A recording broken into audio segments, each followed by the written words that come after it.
Hello guys, welcome back to my YouTube channel. Today we will discuss about the myasthenia gravis.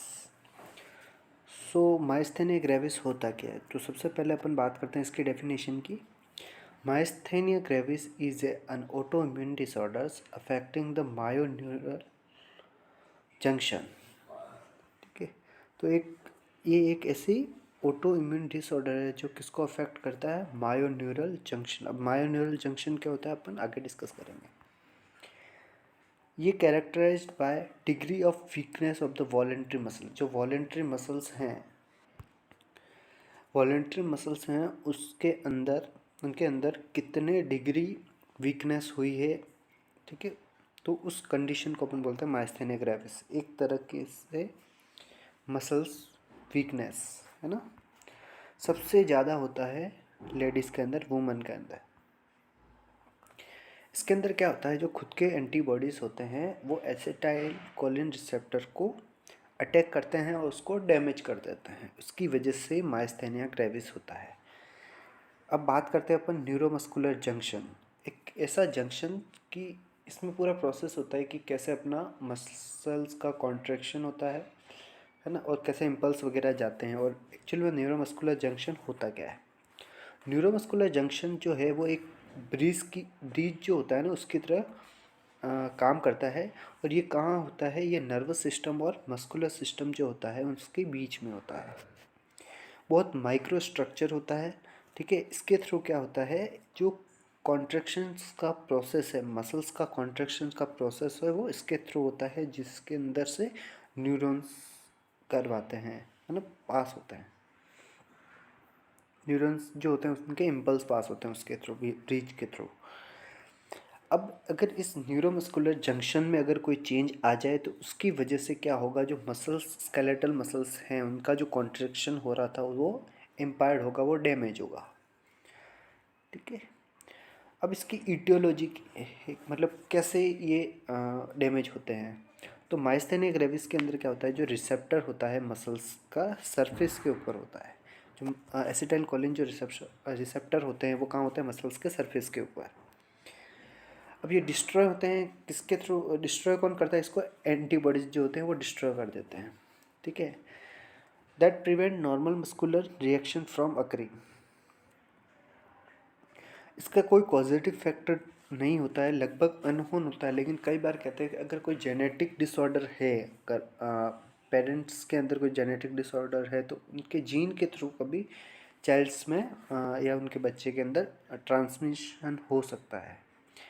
Auto antibody that destroy acetyl choline receptor. तो antibody जो होते हैं वो ही destroy या damage करते हैं acetyl choline receptor को. अब इसकी पैथोफिजियोलॉजी क्या है, तो जनरली कैसे मसल्स का कॉन्ट्रैक्शन होता है वो अपन देखेंगे. नॉर्मल के अंदर क्या पैथोफिजियोलॉजी होती है कि केमिकल इम्पल्सल्स जो होते हैं वो प्रेसिपिटेट्स होते हैं, है ना, प्रेसिपिटेट करते हैं और रिलीज़ करते हैं एसिटाइल कोलिन को.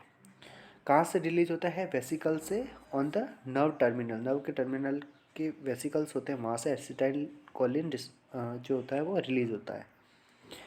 ठीक है, और ये कहाँ पे होता है? मायोन्यूरल जंक्शन के वहाँ. एसिटाइल कोलिन अटैक करता है, अटैच होता है रिसेप्टर साइट से. वहाँ रिसेप्टर साइट से अटैच होने के बाद रिसेप्टर जो साइट होती है वो कहाँ होती है?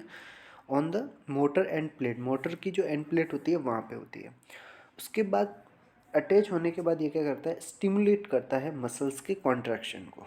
ठीक है, ये तो हो गया नॉर्मल इसका पैथोफिजियोलॉजी. लेकिन अगर अफेक्टेड हो जाए माइस्थेनिया ग्रेविस के अंदर, ये किस तरह काम करता है? माइस्थेनिया ग्रेविस के अंदर क्या होता है कि ऑटो एंटीबॉडीज जो होते हैं वो डायरेक्ट डैमेज करते हैं एसिटाइल कोलिन रिसेप्टर साइट को. रिसेप्टर जो साइट थी, अभी अपन ने देखा था ना, ये रिसेप्टर साइट थी मोटर एंड प्लेट की, इसी के यहाँ जाके डायरेक्ट अटैक करते हैं और इसको डैमेज कर देते हैं.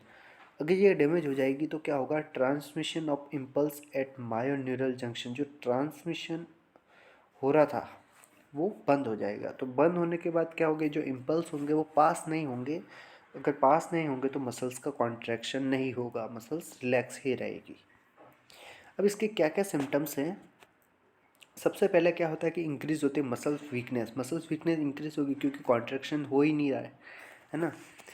और क्या मेजरली मसल्स कौन कौन से अफेक्टेड होते हैं, तो जो सबसे ज़्यादा फेशियल मसल्स है वो सबसे ज़्यादा अफेक्टेड होते हैं। इसके अंदर जो शेविंग मूवमेंट है वो नहीं होता, स्वेलोइंग मूवमेंट नहीं हो पाता, स्पीकिंग बोल नहीं पाते हैं ढंग से सांस नहीं ले पाते, ब्रीथिंग मसल्स है वो भी वर्क नहीं करते हैं।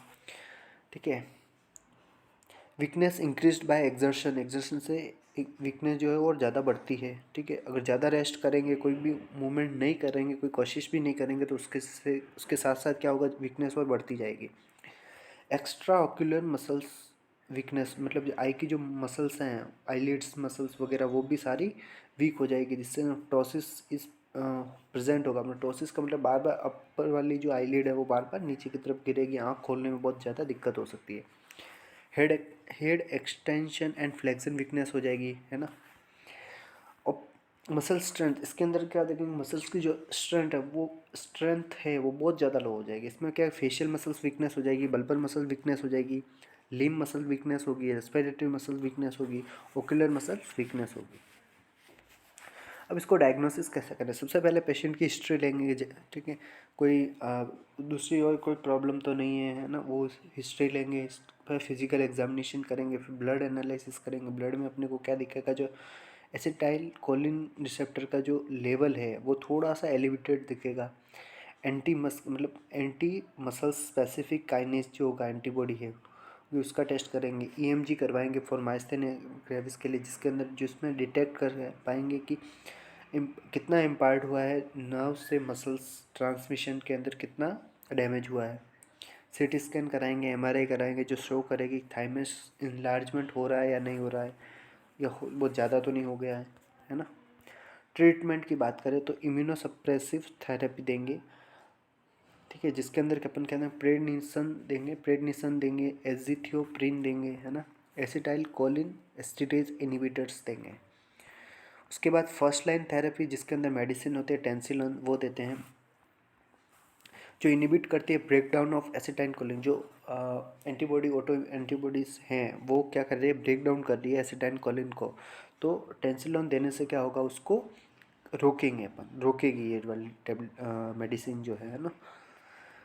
अब इसको कैसे दिया जाए, गिवन आईवन 2 mg देंगे, इंट्राविनसली देंगे इसको 2 mg एक टाइम में, और टोटल ऑफ 10 mg में से 2 mg देंगे।